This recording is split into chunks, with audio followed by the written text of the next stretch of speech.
Oh, hey, you made it to station 204. And we're all here to talk about some really awesome things today. Like, Mike, what are you going to be talking about today? Oh man, as NASA is getting criticized for their lunar plans, China is showing off their ambitions for their lunar plans, and I'm excited to talk about it. Awesome. What are you talking about, Jade? Well, it turns out birds and insects went a little bonkers during the 2017 total solar eclipse, so I'll be talking a little bit about how befuddled they actually were. I was a little befuddled too. Sarah, what you talking about? Oh, the Atacama Desert gives us some indicators of what might happen if we actually do try to terraform Mars. And I'm going to be talking about a potential public-private partnership to go explore deep space. And Athena, what are you talking about? There is a giant explosion in the Magnetotail around Earth. Yeah, and it can actually affect our power grids, so I definitely want to chat about that. And you're definitely going to explain that to me, right? Yeah, that was Yes. a large series of big words. And I guess we'll just start off with some big words because this is tomorrow, Orbit 11.45. Good morning. How's everything up in the sky?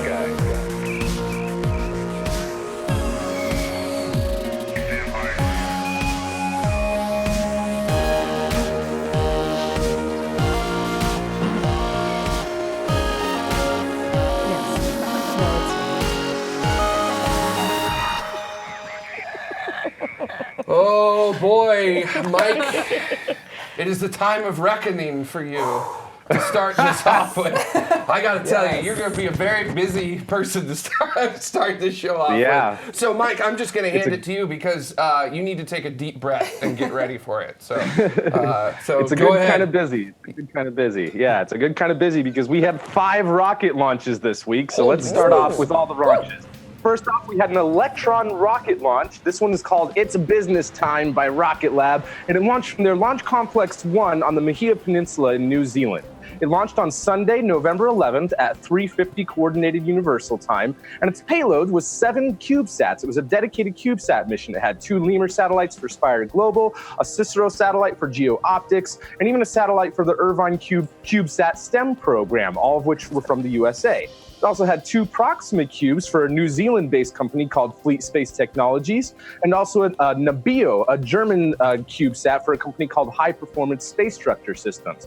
And with this launch, the footage was freaking beautiful on this. I could not believe the views that we saw from this. And now that this launch has taken off, we're hopefully going to see a lot more Electron launches after this. So congratulations to everyone at Rocket Lab who made this launch possible. But we got to move right along because we had a launch from ISRO, from India this week. And this particular launch was the GSLV Mk III rocket, the second operational mission for this rocket. It launched from the second launch pad at the Satish Dhawan Space Center on Sriharikota Island in India. And it launched on Wednesday, November 14th at 11:38 Coordinated Universal Time. Its payload was the GSat-29, a communications satellite that's built by ISRO, the Indian Space Research Organization, which is going to provide high-speed bandwidth to village resource centers that are in rural areas using the Ku and Ka band antenna. And something that's really cool about this, aside from it being the second operational mission of the GSLV Mk III, is that the GSat-29 is their heaviest satellite that they've placed into orbit to date. It weighs 3,423 kilograms, or for those of you in the United States, that's 7,546 pounds. And I'm really happy to see this because the GSLV Mk III is going to enable a lot of their future space flight plans. But moving right along, we had a Falcon 9 Block 5 rocket launching from SpaceX, launching from the Launch Complex 39A at the Kennedy Space Center in Cape Canaveral, Florida. It launched on Thursday, November 15th at 20:46 Coordinated Universal Time, and its payload was the SHALE-2, a Qatari communications satellite that was built by Japan's Mitsubishi Heavy Industries. And it's going to be providing satellite TV in the Middle East and in North Africa, as well as it has a transponder on board for amateur radio in the S and X band range. And the first stage landed on the Atlantic drone ship, Of Course I Still Love You, the 31st time that SpaceX has landed a booster, and this particular Falcon 9 Block 5 booster has actually flown twice now. Its first flight was launching Telstar 18 Vantage on September 10th of this year. And again, beautiful footage coming out of SpaceX from this particular launch, so very happy to see that. Oh, man. But moving right along, this one probably might be my favorite launch of the week. We had a Soyuz-FG launch, launching from the Baikonur Cosmodrome in Kazakhstan that launched Friday, November 16th at 18:14 Coordinated Universal Time. Its payload was the Progress MS-10 spacecraft, a resupply cargo ship that had about 2,450 kilograms of cargo and supplies bound for the International Space Station. It should arrive to the station on Sunday and will dock at the aft port of the Zvezda module. And as I mentioned, this was a Soyuz-FG rocket. This is the first reflight of the crewed version of the Soyuz that failed to reach orbit last month during that launch when it was a failure with the booster separation. With this launch, Roscosmos should be able to proceed with the next crewed launch that's scheduled for December 3rd. So very happy to see that they not only were able to identify the cause of the failure last time on this particular rocket, but have cleared with this launch and hopefully all their others in the future. Oh, but we're not done yet. We have a couple more launches that happened this week. Oh, man. For this next launch, we had an Antares 230 rocket. And that 230 designation, the 2 means it has an upgraded first stage that's using 2 RD-181 engines. The 3 means it has a Castor 30XL upper stage. And 0 means it has no optional third stages. This launched from Launch Complex 0A at the Mid-Atlantic Regional Spaceport on Wallops Island, Virginia, on today, this morning, Saturday, November 17th at 9:01 Coordinated Universal Time, and its payload was the Cygnus cargo ship, the 10th mission for the CRS mission, and its name was the SS John Young, after the astronaut who passed away this year. It also had 3,350 kilograms of cargo and supplies for the International Space Station, and after progress, it's going to arrive at the station on Monday, and is going to be berthed to the Unity module of the space station. There's only one more flight left for Cygnus under the original CRS contract before CRS-2 kicks in. Whew. Oh, wow. Mike! Good job on this. Nicely done. Very well done. So, Mike, after that incredible amount of speaking and breathing that you just did, I've got to ask you, what was your most exciting launch that you had this week? Like, what was the best moment this week? That's hard to say because I'm a big fan of the GSLV Mk III, but then both the Electron and the Falcon 9 flight were just beautiful to watch. Just the footage alone was just beautiful to watch. But I think I'm probably most excited about the Progress and the Cygnus vehicle launching within 24 hours, and especially with the Soyuz-FG rocket, then clearing that for flight. Now we should be able to proceed with the following launches, have the next crewed launch on December 3rd, and not have to abandon the space station for a little while until things get going. So I'm very happy to see that. And I guess we should go over the launch statistics so far for the year. Yeah, let's see the scores. China has 33 launches, 32 of which have been successful. And now the United States has 30 launches that they've launched, all of which were successful. Russia has 15 launch attempts, 14 of which were successful. And then Europe and Japan are tied at 6. And India now has 5 for a grand total of 93 launches that have taken place this year. Wow. Things are getting crazy.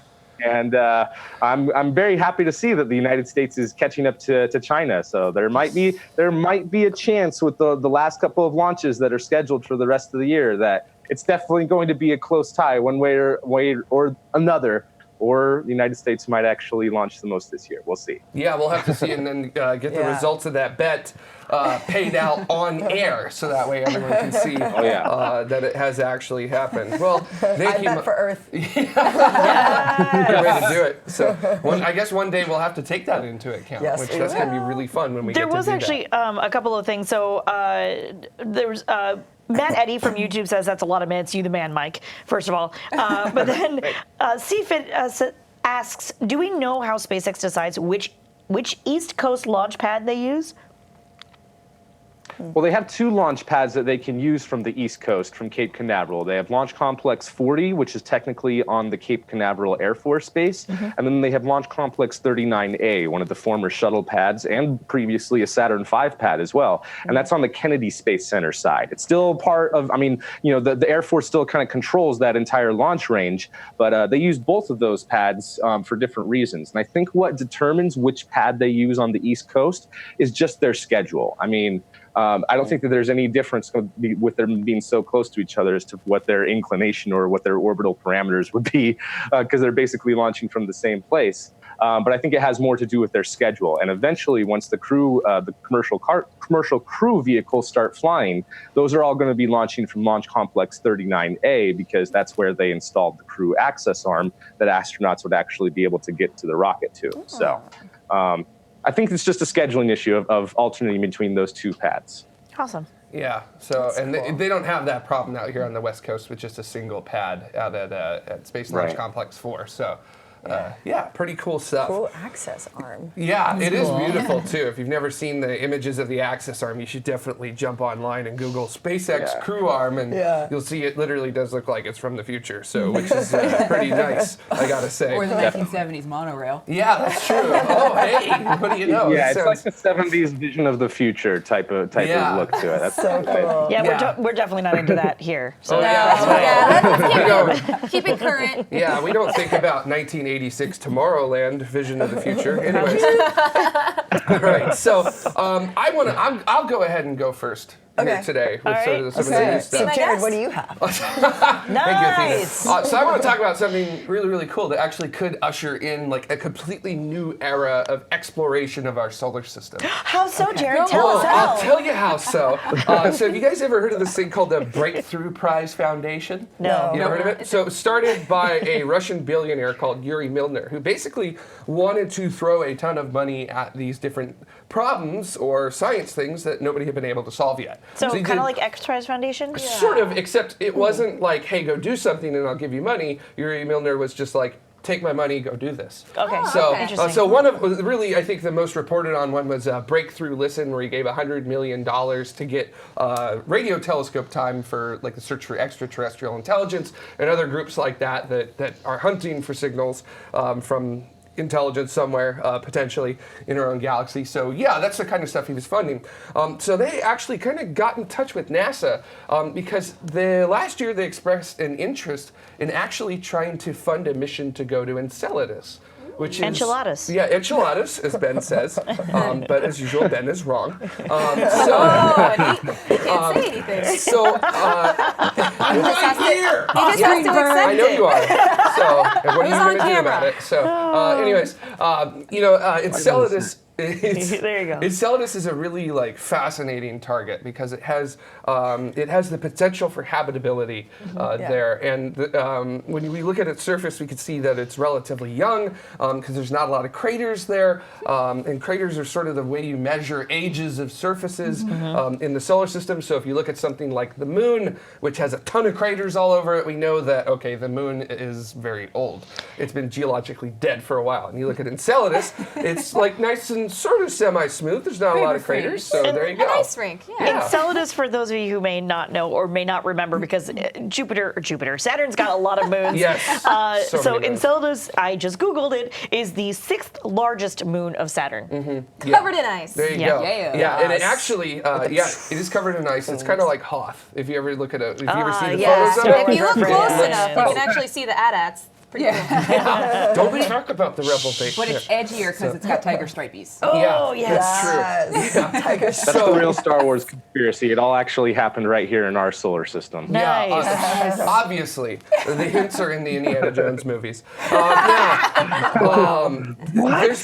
There's been proposals in the Discovery and the New Frontier programs from NASA to basically like say, hey, we want to send these missions, but none of them are getting picked up. Sure. So everything's going to Mars or somewhere else, and it's just like, come on. Yeah. Enceladus is an amazing place. It might have life. It's got these plumes right there that are coming right out of its South Pole region, so you could literally just like fly a spacecraft through it, sample it in situ, and then see if there's life in those plumes coming out of it. So NASA kind of actually hooked up a little bit with the Breakthrough Prize Foundation, and they kind of actually came towards each other. NASA was like, "Hey, we heard that you were interested in Enceladus," and Breakthrough Prize Foundation was basically like, "Hey, we are interested, and if you want to help, we're not like opposed to you helping us out." So they have basically signed a unfunded Space Act agreement for NASA to provide technical expertise and planning knowledge to the Breakthrough Prize Foundation to do what they call a pre-phase A portion of their mission. So phase A in a mission is basically when you are getting like the baseline of your designs and basically what do you want to do with your mission. So they're doing the pre-work for that, and NASA's helping them out with that. Okay. And they're spending about $70,000 in order to do that. So, which is relatively cheap. They're spending Breakthrough's cash. NASA's spending their own money. Okay. But there's no money crossing each other. Okay. So it's sort of like in their own respective corners, they're doing their own work with that. And group project. And yeah, so they're going to start working on it in 2019, and by December 2019, Breakthrough is actually going to present their pre-phase A work that they've done, and NASA at that point will determine whether they actually want them to go into phase A and actually start planning a mission, where NASA would be collaborating with them on that mission. And So- then, would they accept funding, or? I think that is sort of the toss-up at this point, because if NASA does come on board with that and say like add an instrument or something like that to the Breakthrough Prize Foundation and what they're working on, this would essentially be the first public-private partnership of a mission of exploration in deep space, which would be where the like, private party is the one who's taking the lead on it. Yes, exactly. And this is like, you know, like nobody's ever done it. Yeah. So and that's very exciting with that, because you know we've seen what private companies have been able to do with commercial transportation and resupplying the International Space Station, and in just a couple of months sending astronauts to space on behalf of NASA. So I'm like really excited to see what Breakthrough is going to be able to basically bring to the table for NASA and see how that progresses as well. And for those of you who want to play along at home, just in case, it's breakthroughprize.org, in case you wanted to look that up. And so if Breakthrough's doing the research, or kind of like, are they kind of like in an RFP stage then? RFP. Request for proposal. Thank you. Yeah, there we go. Sorry. So I think it would be beyond that. They're basically at the point where they are. Well, no, actually, you are correct. Excuse me. Let me walk that back a little bit. Thank you. Yeah, they are at the request for felt good. proposal point. But they're doing like but instead of like 5 different missions to 5 different places all competing at the same time, Yeah. it's like it's very focused. It's You already know the just- destination. It's just Breakthrough, and it's like, okay, let's see what you can do, kid. That's You know, awesome. kind of And thing with it here. Sorry, one last question. This No, is fascinating. go for it. Who are the scientists at Breakthrough? Like, do they contract out to professionals or like specialists, or do they have their own in-house like geniuses? Breakthrough has their own in-house scientists that they work Nice. with. So yeah, so unsure of who they are in terms of names, but they know do them have their own soon. in-house scientists, which Yeah. is like super exciting. That's So, awesome. yeah. Very cool. Yeah, I know they have a lot of Cylinders. NASA people that are like part of like their public faces, like Pete Warden, formerly who controlled like the space wing and stuff like that, did a lot of stuff with the military. He is consulting with them, and I know there's a couple other people that are doing consulting work with Breakthrough as well.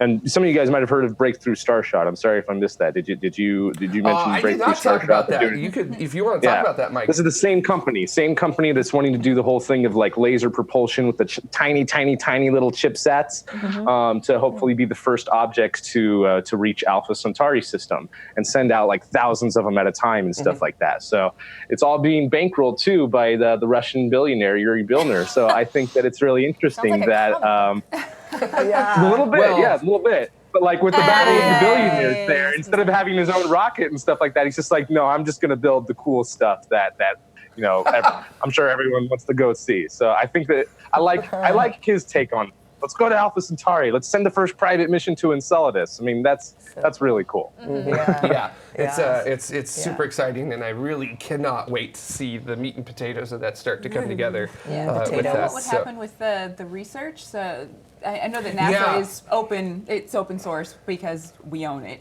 Yes. American taxpayers. we paid for it. We pay for NASA, so everything Right. is ours. That's not top secret, classified, anything like that.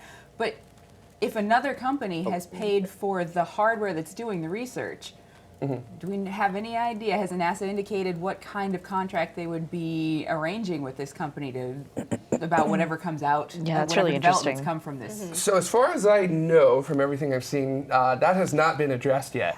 And that is kind of a little bit of a big deal because we do have to remember that NASA puts everything into the public domain because it belongs to all of us. Right. So if you have a private company come in, I guess that kind of does bring up some ethical questions as to whether if that data is there and Breakthrough sends the mission and gets the data, are they going to go to basically put their data set together and then say to universities, hey, we'll give you $100,000 for the data set. Right. So, you know. Yeah, I guess Yeah, it yeah. would determine where the funding is really coming from as far as like who actually will have rights to that. So if NASA's funding most of it, I would assume that it's public domain, that this information can be out. But if it's a private company and NASA's kind of just aiding in it, then maybe it'll stay confidential. Yeah, and That's you what I know, would this think. is. And that's Go ahead, Mike. That's the way it's going right now with the whole unfunded Space Act agreement.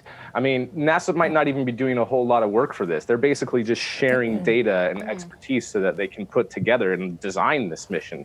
And with at least with the Breakthrough Starshot stuff, they've talked about how whatever data that they would collect that they would put out there in the open domain. And just kind of from a legal standpoint too, I mean, just because they have people that are already from different countries, not just the United States, working on the whole Breakthrough initiative and all their different projects they're working on, they, in order to cooperate with NASA, I mean, they basically have to have like fundamental research. Like they basically have to promise to put all this information out into the public domain. Excuse me. I have no idea whether or not their contracts are set up that way, but just based on the language that they have talked about, results that they're going to get from their other projects, it sounds to me like they're going to put it all out in the public domain. But that's just what I think from things that they've previously said. I don't actually know. Yeah, I know Breakthrough Listen, they put all of that data out in the public domain to basically allow anyone to look through it, and even to allow things like SETI at home, the distributed computing where you can actually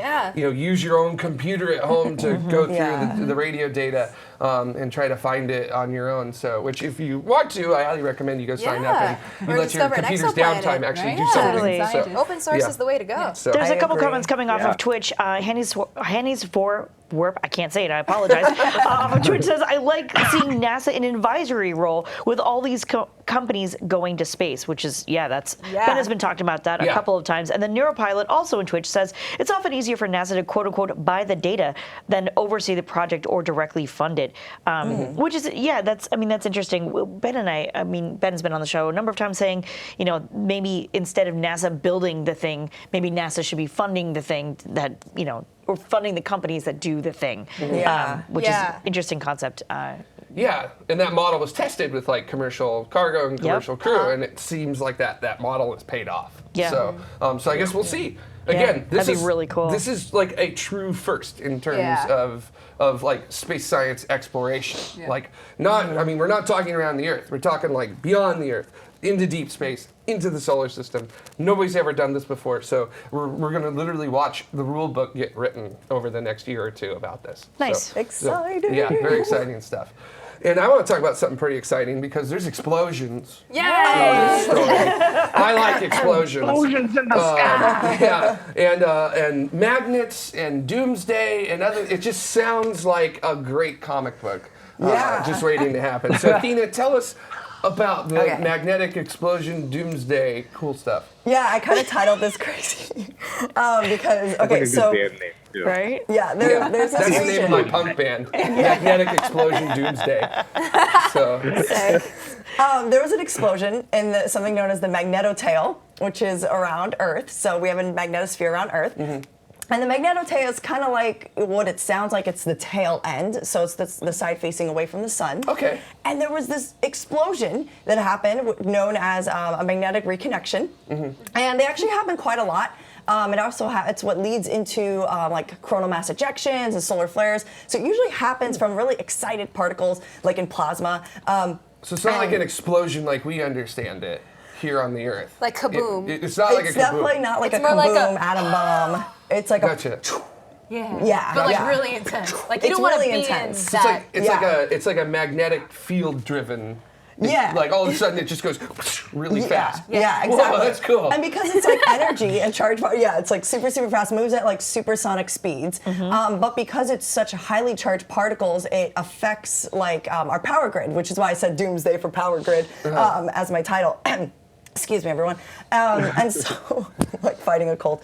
So this is the first time that scientists have actually been able to measure such like intense details of it, because they have NASA has a space mission called the MMS, which is, let me see if I can remember this. This is what I It's pulled out. M&M's. M&M's. A little different than M&M's. M&M.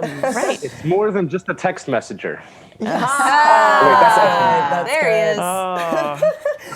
he is. Mike is a wreck. It's called the Magnetospheric Multiscale Mission. Okay. So it's 4 spacecraft. And in the first half of their mission, they've actually been studying the side of the magnetosphere that's by the sun. So you have the solar wind that's blowing all these charged particles. It's interfering with our magnetosphere. It's causing like auroras, northern lights, those pretty things. But this is the first time it actually went on the other side to the Magnetotail and was able to actually pick up data from that. And so why this is so exciting is because on that side of Earth, you have all of the magnetic lines that are only from Earth. It's no interference of the sun. So it's totally different type of particles. It's still a lot of immense energy. But because of this explosion that happened recently, they were able to actually like measure the direction that the particles were moving in 100 times faster than they ever have been able to before, because these 4 spacecraft went directly through it while this explosion happened. Whoa. So yeah, super cool. So with those 4 spacecraft, are they flying in formation? That I don't know. Okay, That because I I'm was not thinking sure. if those 4 if we know the positions of those 4 spacecraft and we understand the data that's coming in through them, you can actually build I would imagine, build a 3-dimensional Like a model of what scale. you're looking Yeah. at. So. Almost. Yeah. Whoa, that is cool. Yeah. So I haven't been able to How see fun like is it? as far as any diagrams go. So I didn't see that. That there was like some cool images. I think I shared one of them. We might have shown already, which was just like what the spacecraft. It was like a artist rendition of what the spacecraft looked like going through it. But yeah, I mean the thing is, this is actually something that happens every day. Like these explosions happen every single day. Like they're always going on, but they're usually not like super intense. Occasionally it will be, and then that's when it can affect, like I said, the power grid. It also can affect. It happens all throughout our universe. So it's super important for like understanding space weather, and like also when we want to travel to space, and like will it mess up our GPS, and what happens when we want to go to the grocery store on Mars. Like I don't know, something for the future. So I thought this was really awesome, and I just thought of something cool. Since space weather is something we definitely need to be cognizant of, does that mean that there's going to be space weathermen and women? So that we'll have like a 5-day or like a 5-year forecast? I was going to say, if you go on community.tomorrow.tv, one of our viewers every week posts a video. I don't know who does it, but they do like an actual space weather video in front of a green screen, just that's like you would amazing. see, a regular weather person doing. So, do they encapsulate the weather madness? Yes, she does. She's weather nails it. womanness. So every Sorry. time, and she's Such an old amazing at it. sunspots, So. and now all of a sudden to your that's left you're going to see the amazing. sunspots. So what you're telling me? So I Yeah. thought when spacecraft went into the Earth's magnetotail, right? Yeah. I thought when they went into that, they actually had a little bit of protection, but it sounds like with this magnetic recombination, they don't.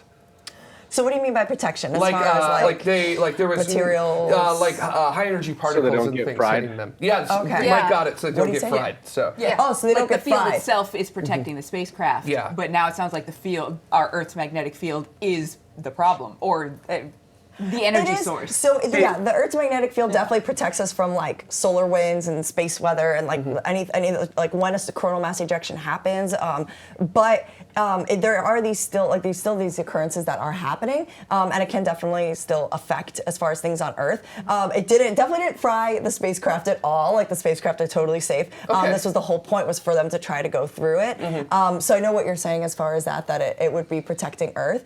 But Space Mike, were you going to say something else? Yeah, this trips me out because I didn't even know that the magnetic field lines on Earth disconnected at all. Because on the sun, when the magnetic field lines disconnect from the surface, isn't that what causes a solar flare and a coronal mass ejection? And even when on the sun, when those magnetic field lines that are wandering do reconnect together, isn't that also a very violent event as well? Yes, yeah, and so that's actually what's happening so here. crazy. So there's 2 different times That's so also. crazy. There's 2 different terms I forgot to mention of what a magnetic reconnection is. There's a symmetrical and an asymmetrical one. So what I was reading, which I thought this was really cool, was the side facing the sun is considered asymmetrical because it causes this like asymmetrical pattern of the solar winds and then the charged particles from our magnetosphere, causing this reconnection. Like you said, you have all these like lines twisting and turning, and occasionally they'll collide and cause this type of reaction. But this is the first time that there was a symmetrical magnetic reconnection that was found, and that's the one that's in the magnetotail or magnetotail, and that's the one that's on the side away from the sun without the solar wind interfering. So it still has an effect, as you were saying, like it still causes some type of like, a type of like explosion. Yes, it is described as an explosion. So it does still have that, but for sure it's a bit different than when you actually have what's being caused from the sun and the earth, and then when you have just what's going on from just the earth. So it's considered symmetrical. Wow, which is crazy. So cool. Yeah, but it's literally shaped like a tail. There's a explosion. yeah. There's a no chat flame, room. just magnetic. Oh my god. There's a question from the chat room from Theron says, can we harness magnetic reconnections as an energy source? I hope so. I don't know right now. That would be I don't cool. think I'm sure scientists have considered that. Yeah. I didn't read anything about research being done to actually do it. That would be amazing because I think that would be getting close to like, a Dyson sphere would be like trying to harness all the energy from the sun, right? So that's like, I guess the first step to trying to harness energy anyway. But I don't know right now. That would be awesome. I hope so. Because if you can predict when these things will actually occur, so this is also why this is so important for this research. Because if we can start to maybe pick up patterns of how frequent these things happen, then maybe we can predict when it'll happen. And maybe we can encapsulate somehow the energy and harness it for something. Well, and then so we have the magnetosphere here on Earth. Is there a magnetosphere? I can't even say it. On Mars? Like, and how does this? No, everyone. They all looked at me like I was crazy. No, that's good. You need a dynamo. It's actually one of the comments that we've got coming up later in the show. Yeah. Okay. Cool. Then we'll talk about it then. Okay, sounds good. All right. Speaking of death, just Stay rolling tuned. on with this here.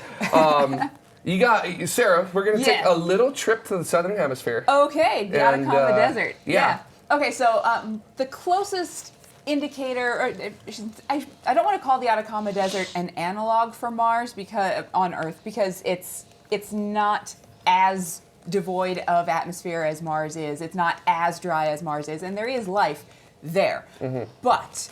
We can use it kind of as a bellwether, kind of an indicator of what might happen when we got to Mars. And, well, the Atacama Desert, the core of the desert is so dry that How dry is it? How dry is it? Drier than it's been out here, because it's so dry that the only life there was 16 species of microbe. Wow. Whoa. There was no plant Holy life. man. There was no multicellular animal.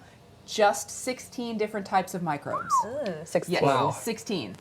That was until 2015 when global warming caused some rain to happen in the core of the Atacama Desert it has not seen rain in 500 years. Whoa. Right. Whoa. So those 16 species of microbes, They grew. they're down to 2. Oh. It created a mass extinction. Oh, God. Whoa. Yeah. So these microbes, they are so evolved, so adapted to extreme arid conditions. What are they called? What are they called? Oh, extremophile. Saturday, see the Extremophile. Wow. Tickets are still just $10. Right? So we work up here at the observatory, and that's one of the things that we do in our Let's Make a Comet show. That's amazing. Really like monster trucks. Yeah, monster trucks are cool, but it sounds like... Sunday. All right, so these extremophiles, these 16 microbes, 16 species, they had evolved to pull every last bit of moisture out of their arid climate. And when they got inundated, when they were sitting in literal pools of water, they osmotically inhaled all of that water and exploded. Oh my gosh. Why are you laughing? So it's sort of like, since I do a lot of camping in really remote areas and overlanding in my Jeep and things like that. Right. And there's a lot of things that you have to take in consideration when you're doing that, especially with like hydration and stuff. Right. We always, hear that if you like find someone out there who's severely dehydrated, you don't just like have them chug water. You give them a little bit of water at a time to allow that hydration to build back up. Absolutely. It's not something you could just dump into somebody. Right. Exactly. Because you could actually kill someone doing that. You absolutely could. Your cells Yeah. want to have that water, and if you introduce it all at once, they will absorb too much. Yeah. And that's what happened with these microbes, causing this mass extinction. And they don't exist anywhere else on the planet? That I don't know. They did not, in the article that I was reading, they did not specify what microbes, but I would imagine they have a limited range of terrain where they could live. But that means that this is as an indicator for Mars, if we do choose to terraform, that means that if there is microbial life on Mars, it has so completely adapted to its environment, to Martian environment as it is right now, that if we introduce a thicker atmosphere, if we introduce moisture to that air, we are going to cause mass extinction on Mars. Oh man. So we have to make that ethical decision. If there's anything there, we just have to make that ethical decision before we do anything. Or we can create like isolated zoos for the microbes that are on Mars. We could. Or anything. Like, But then Ada's going to get on our butts about that. A Mars We just go microbe up to farm. them. It'll be like super tiny, but there's like a dome, and you're just like, oh, look at them. And then we like already terraformed and made our own. Wait, you mean like how Lisa does with her fish? They're sitting in the dark. They're sweet. They're okay. asleep. They're fine. Schnitzel, I miss you. Yeah. That's, But that's really fast. I don't know. I have no sympathy if there are any Martian microbes. I can't even quantify how many microbes that I kill on a daily basis. But I do you can't make even them go quantify extinct, that. Mike? Yeah, killing Wow, and extinction, Mike. I think, are two How about slightly I different unplug things the there. TV? Okay. hey, hold on. I'm We're just not gonna kidding. go into that. I'm just kidding. Just knock it down a few notches. So, I'm sorry. It's let's getting hold on. tense. I will not allow the rambunctiousness of Station 204 to get out of hand. So, This is an outrage. so Give her the if you continue this, I will throw water on all of you. But this is interesting. I did want to say. Don't 'cause throw you water mentioned- on me. I'll catch on fire on the TV. Yeah, we don't need It's that. true. But Don't get short. Sarah, you mentioned that because of global warming that this very dry place all of a sudden experienced rain. Right. And that's fascinating because that just goes to show you a lot of times people who aren't necessarily convinced about global warming will say, well, it's raining in other places, and it's like, well, yeah, but that's the point. It's the opposite type of weather, and that type of weather, even if it's rain, which is good to us, could be detrimental. Like absolutely, like you said, cause mass extinction. And it's microbes. You can't put them on a leash, Mike. But they're still dying. You should have some sympathy, Mike. Yes. Rhodes. I'm gonna play Mike, that. the life hater. You all kill on a daily basis. What about that, man? Wow. What about the microbes you ingest into your body on a daily basis? What They about can them? survive in me. Don't you I feel know. for their plight? My gut flora is totally fine with my hydrochloric acid. Yeah, I don't see what the problem is Peak here. level. I love this. This is amazing. unbelievable. This reached a whole new level. All I right. love it. Speaking of, For the I know what those microbes. are. All right. Hydrochloric acid. so we've in the stomach. Wow.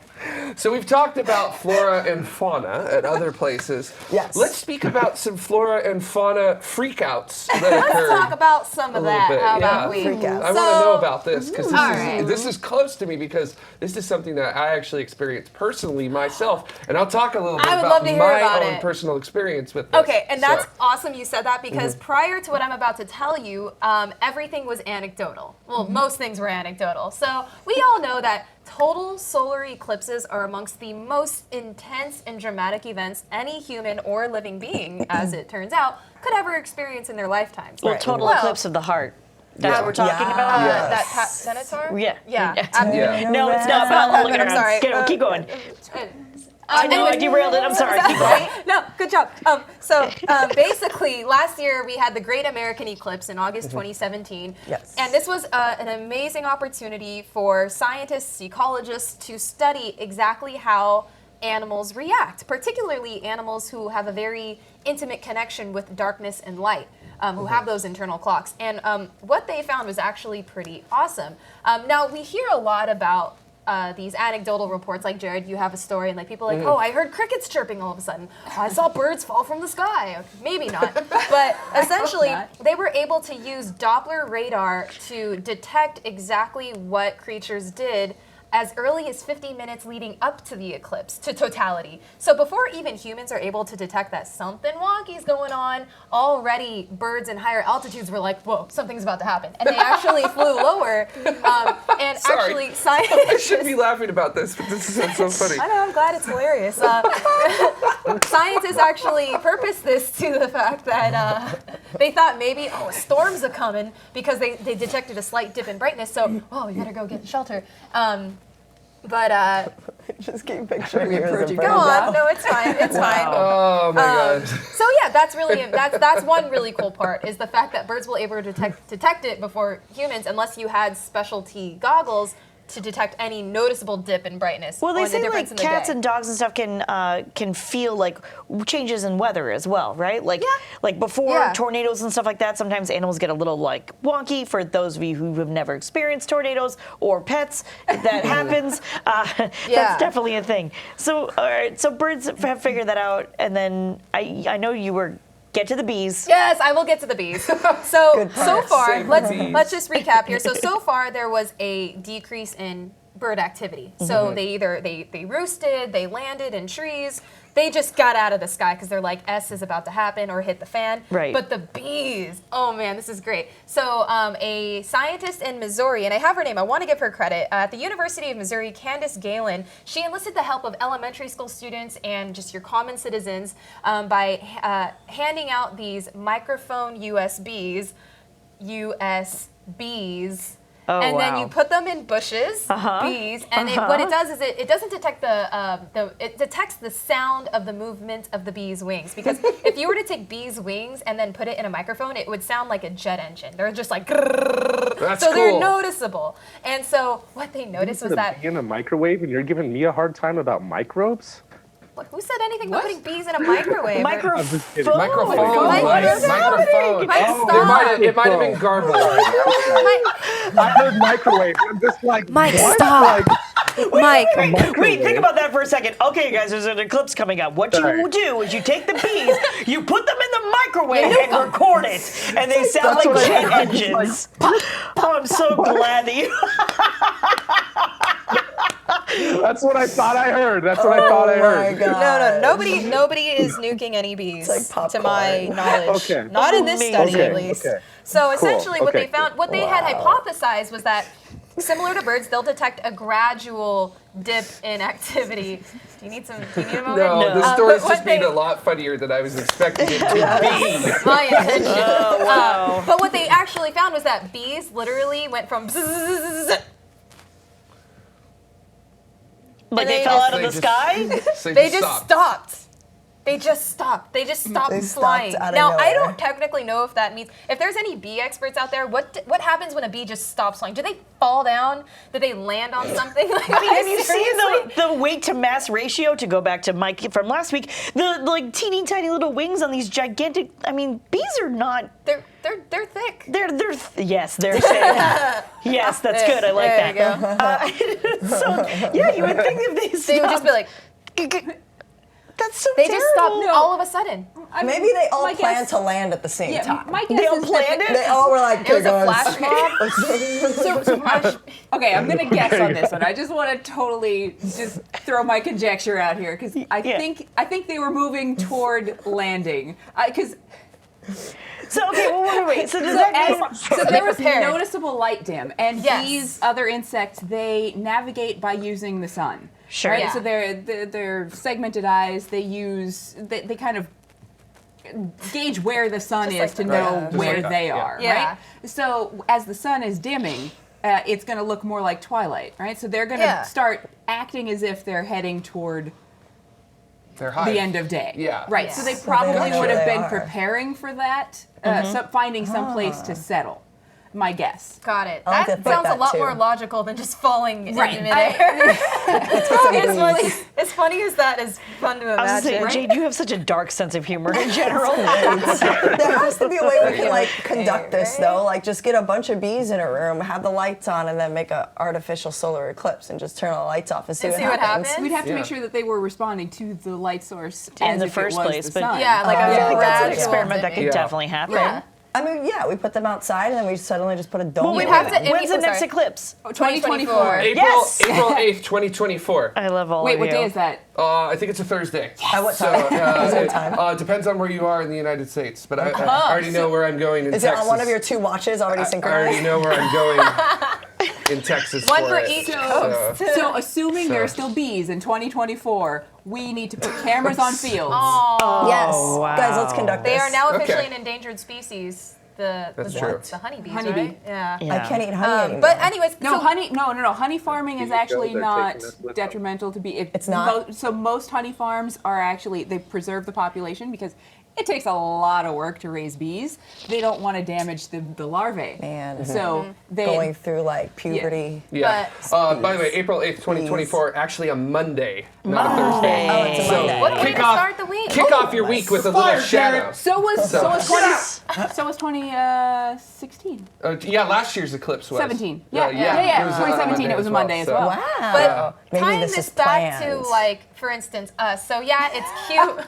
It's cute to like, oh, the birds and the bees and the insects, great. No, not that is actually very valuable information. But one way that you can potentially use this data is when we're looking at human space exploration. You know, I mean, Mars wouldn't necessarily be a big issue because Mars has a day very close, very similar in length to our Earth day. So circadian rhythms wouldn't exactly be too badly affected. But if you're taking a human and say subjecting them to the space station or to some sort of shuttle that will be transporting for a very, very long time, then there are really bad sleep deprivation effects. Like, for instance, the astronauts on the ISS. As if we should just start a going list of why it sucks to be an astronaut on the ISS. Yeah, You no have your joke. muscle atrophy, you have your brain getting all juicy. Well, we just saw this Your with, eyes for those of us messing in up. the U.S. Juicy in the brain. United States of America, we just went through daylight saving time. Yeah. So one freaking hour screwed all of us up. Not Mike I because he actually lives in feel Arizona, great.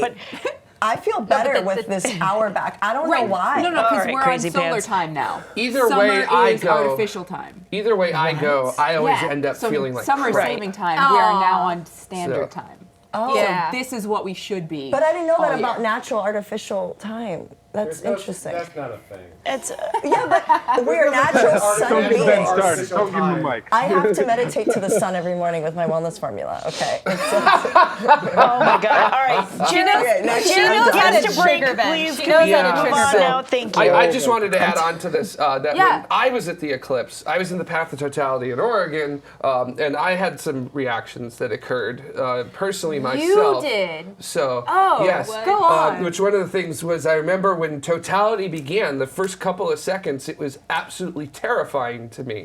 Like that part of my brain was just like, dude, move, Flight? move. It's dark all of a sudden. Move, get out while you still can. You know, kind of attitude.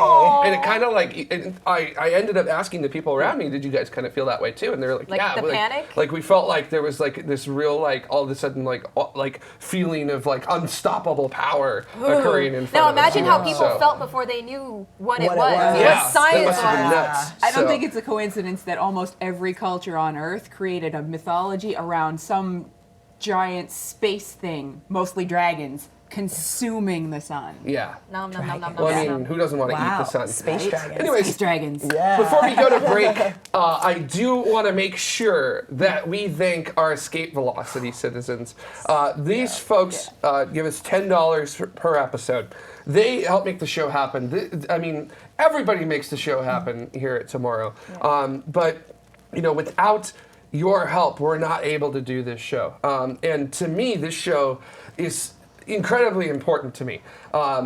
this is like almost like weekly therapy for me. I get to come in here, hang out with really cool people. I get to talk about really cool things with everyone. And I would not be like exaggerating at all saying that this show is like one of the things that saves my life every day. So it's incredible that we get to come here. We get to share this with you.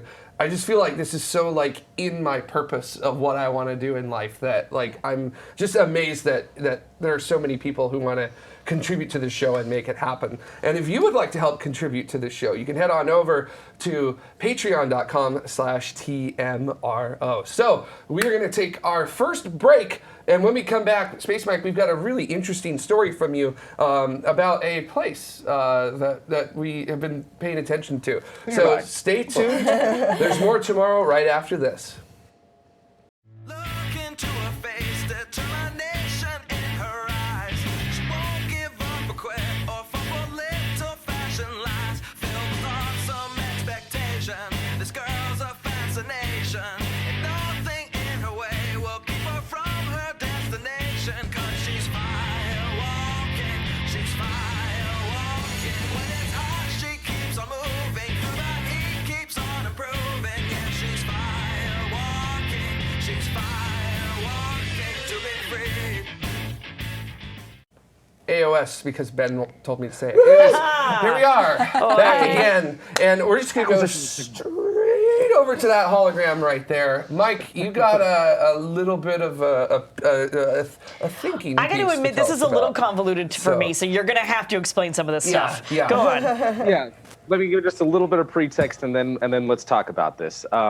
So, NASA wants to go to the moon. China wants to go to the moon. Europe wants to go to the moon. Russia wants to go to the moon. Everyone wants to go to the moon. So why don't we go together? And recently, the moon! Yes. Yeah, why don't we go together? bus. Exactly. That's my point. That's what I want. President Trump put out the National Space Policy Directive 1 for NASA to return humans to the surface of the moon. And you guys have heard of the National Space Council, right? It's got a group of a bunch of experts and former astronauts advising that whole thing. And a NASA administrator, the Associate Administrator for Strategy and Planning, gave them a presentation on how they would achieve all of our lunar goals by 2028. And they laid out this plan of how we would be able to have, the Lunar Gateway built, 10 small class landers, 2 medium class landers and a rover, some sort of human class lander that would actually be able to reach the surface and maybe even be reusable as well. Something new that I'd seen for the first time was an idea about a nuclear surface powered lander. And I'm not sure what that would even be used for unless we want to build a base.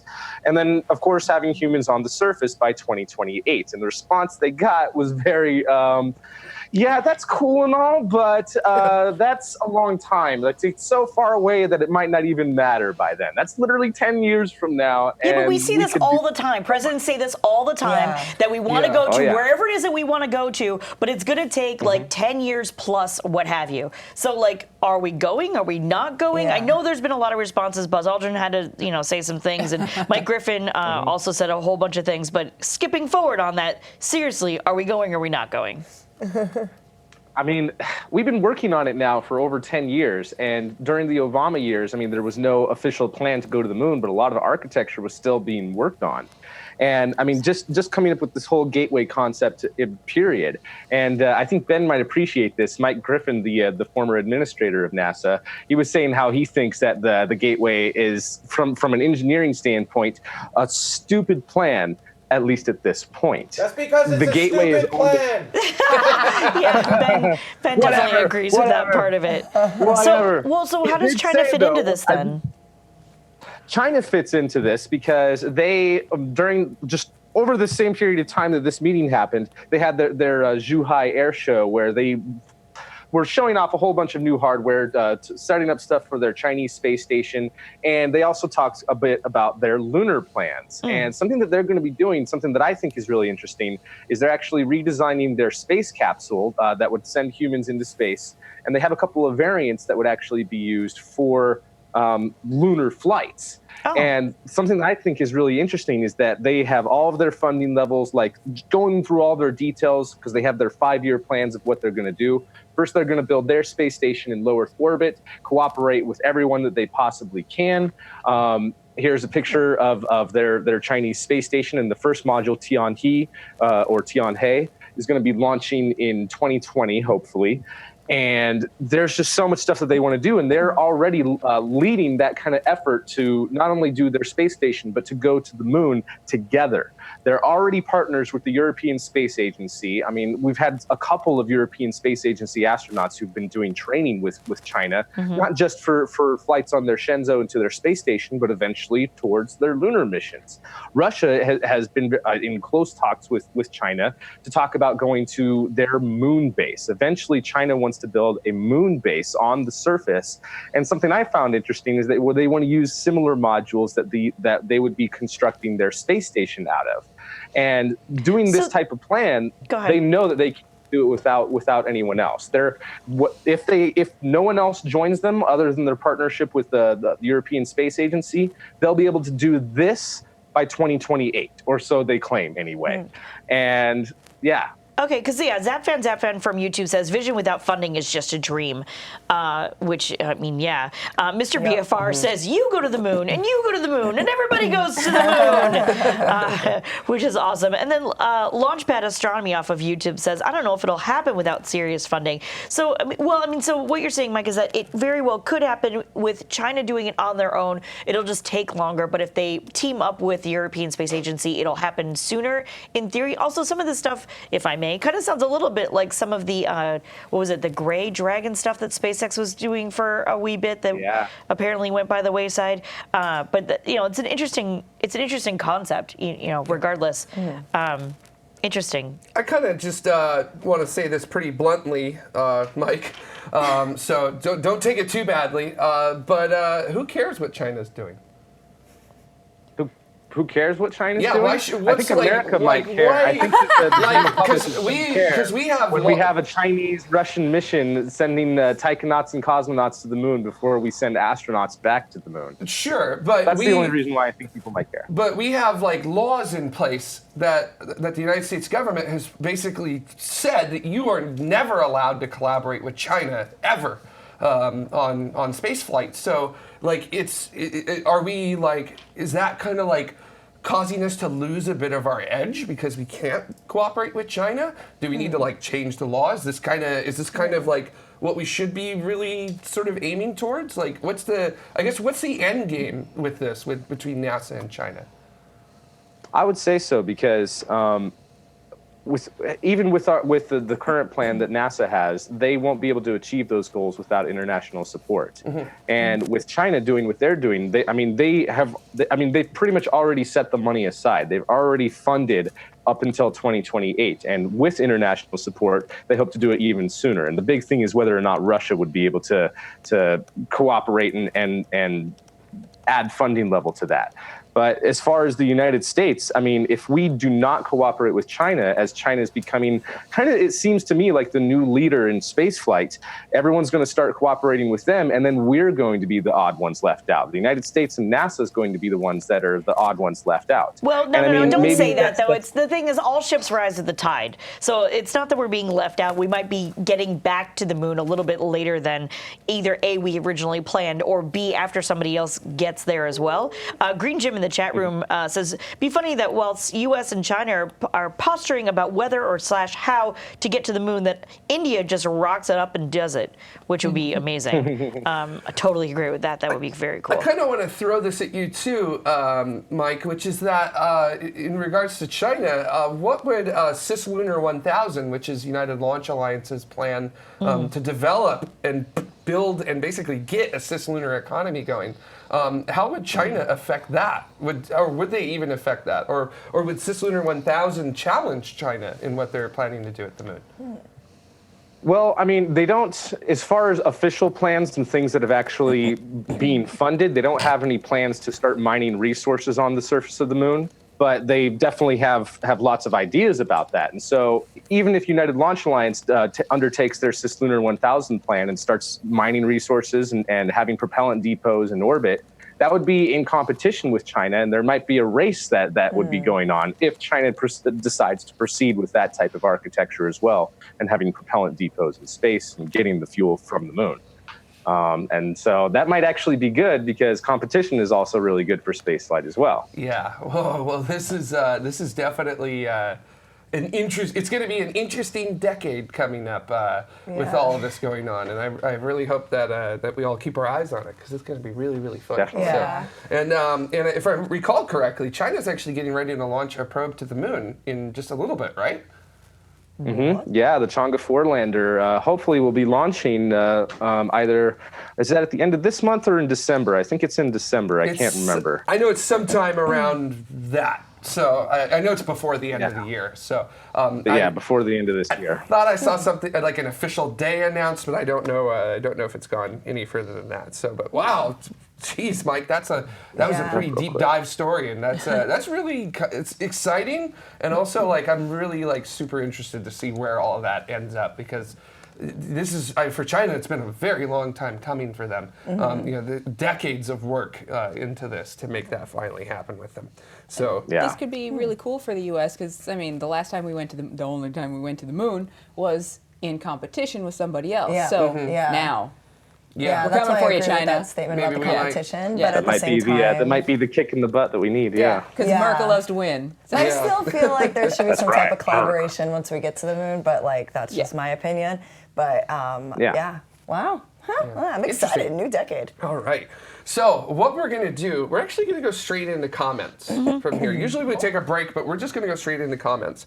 And they are from last week's show. So if our Capcom... You're the commander, man, so you do you. Yeah, well, I am doing it today. So Capcom, what was our show about last week with everything? What did we have with that? Oh gosh, wait, that's me. Okay. I'll take it if you don't, but that's definitely you. Yeah. So it was like an awesome roundtable, similar to this. Lots of discussion. It was really fun to watch it. All the different topics that we spoke about, I'm going to kind of run through the list real quick. Europa's plumes being super cold, perchlorates on Mars, the Parker Solar Probe completing perihelion number 1, some floods on Mars, and SpaceX testing their new recovery ship spacesuits and simulators and a mini BFS, which sounds really cool. Holy crap, we covered a lot of stuff. Yeah, there was a lot of stuff. It was Holy actually moly. really fun to like look through and That was a lot of things. Nice. a lot of things said it fast. Awesome. So I guess we'll go into my comment that I chose first, which came off of YouTube from Frode Stokseth. Which was it's a wall of text, but I'll get through this pretty quick. We were talking. Wow. Thanks, Ben. We were talking about the responsibilities of the United States and Russia in terms of launching people to the space station. So, Frode said this: swapping seats between Soyuz and U.S. crew vehicles is not just a random convenience, but based on fundamental demands and contractual obligations. International Space Station operations are based on always having both, at least one Russian having primary responsibility for the Russian segment on board, and always having at least one American having primary responsibility for the U.S. segment on board. The only way to guarantee that, even when things like the recent Soyuz failure happens, is to always have at least one Russian and one American on each and every crew vehicle, regardless of whether it is Soyuz or a U.S. crew vehicle. Very, very true. Soyuz MS-10, there were only 2 astronauts on board, 1 Russian, 1 American.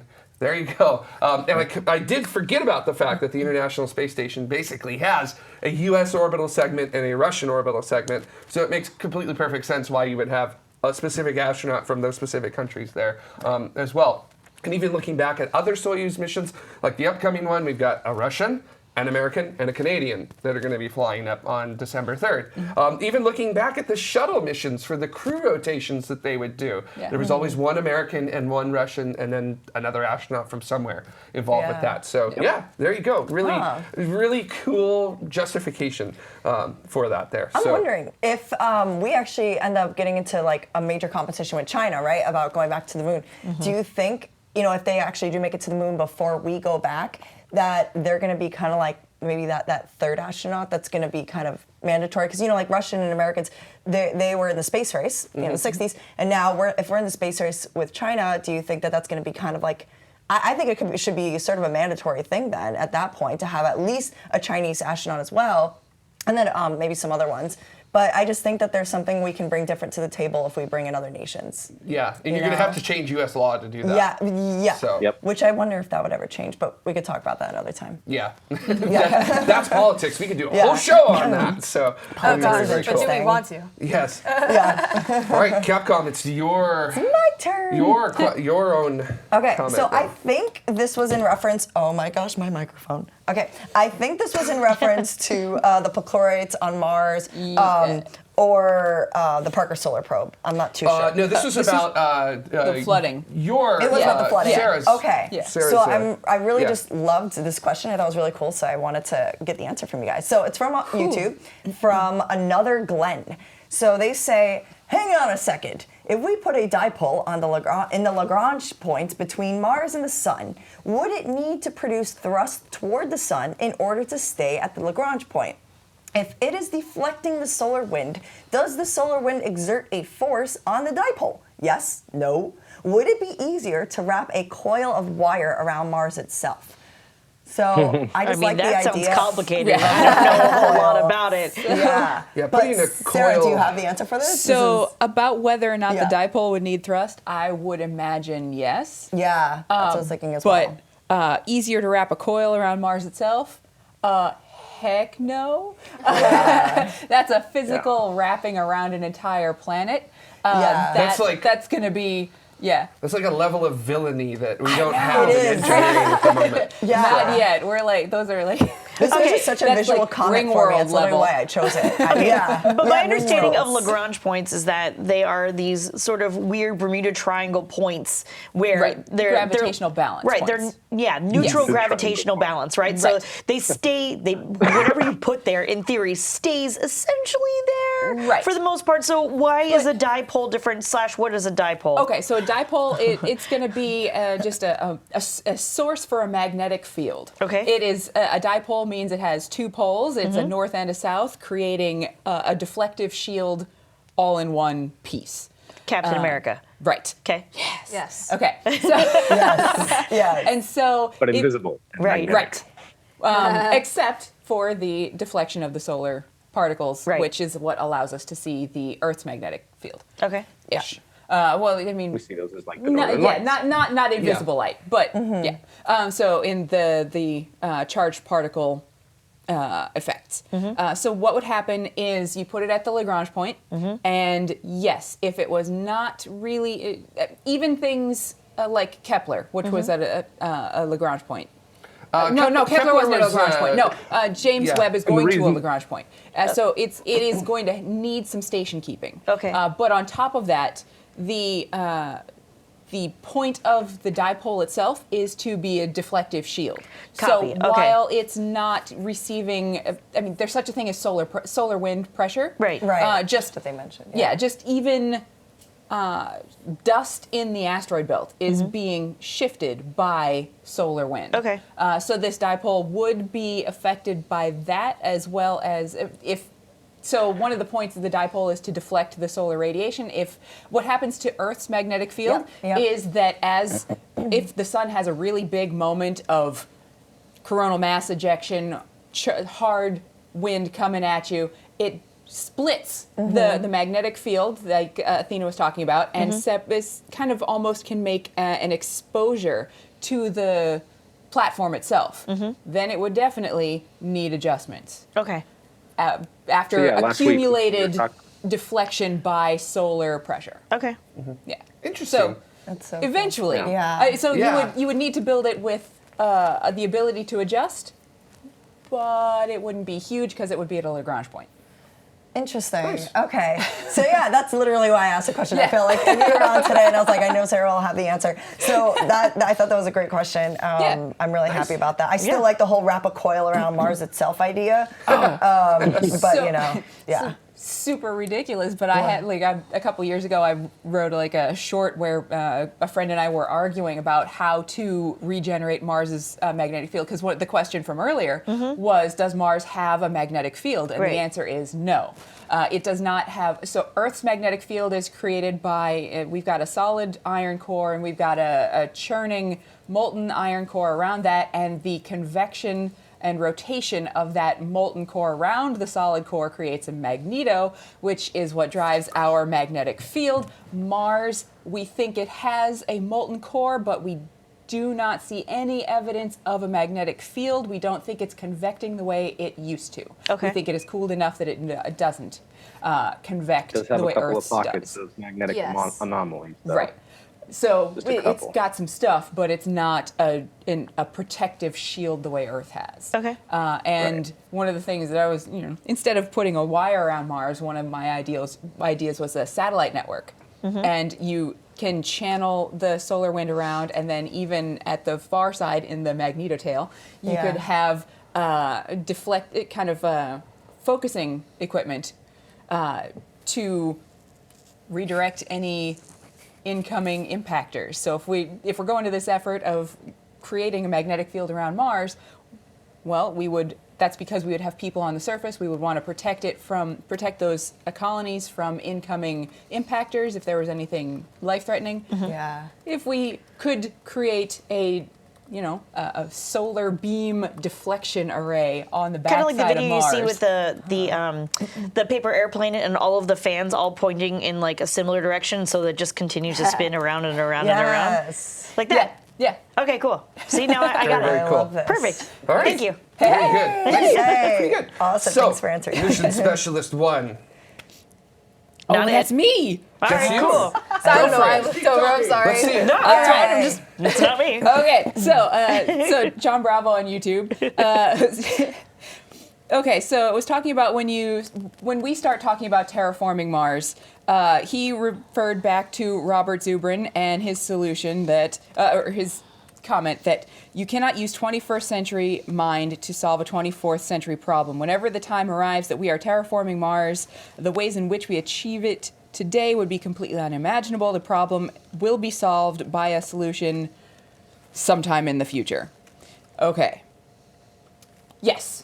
Right? The reason we have these problems, the reason we're talking about these issues is because we don't have the technology today. But if we don't talk about them today, if we don't discuss the issues, if we're not imagining now, we're never going to get there by the 24th century. So these questions, these discussions, they are necessary to get us to the point where we can actually perform the act. Yeah. So I hope you're with us on that. I think Yes. I love these discussions. The imagination, the just the free thought that it encourages. Yes. So, Very, very cool. All right. Mission Specialist 2. That's me. Let's hear your All right, answer this is week. from Simon from our community, which everybody can pitch in on. Simon says, unfortunately, processing all sources available on Mars would only increase the pressure to about 7% of that of Earth. Slightly frowning face. This research was supported in part by NASA through the MAVEN spacecraft and Mars Odyssey Themis projects. Use data gathered from NASA's Mars Reconnaissance Orbiter and Mars Odyssey spacecraft. And this was going along about a conversation that was about last week's show about, I'm assuming, terraforming and simulating a similar, so anyways, I thought this was interesting because the comment right after that had mentioned that 7%, although small, it's still good because that's just above the Armstrong limit, which I recently learned is basically it's the height that the atmospheric pressure is so low that the boiling point for water equals that of the normal human body temperature. Whoa. And so we all Yeah. can imagine the terrible things that would happen if we were all of a sudden to not reach that limit. So I think it just goes to show you that no matter how small or seemingly incremental an innovation is, it'll all still add up to something quite profound, because they said that 7% still good, just above the Armstrong limit, which means you don't need a hard spacesuit to keep your body fluids from boiling. And that is a huge time and weight saver. So even though it's not exactly like it would be on Earth, it will still save a lot of resources. Yes. Yeah. Interesting. We could look more like the Martian instead of walking around Yeah. in, Just to kind of Like throw the this, Michelin Man. just to kind of Yeah. throw this out Michelin there. Man.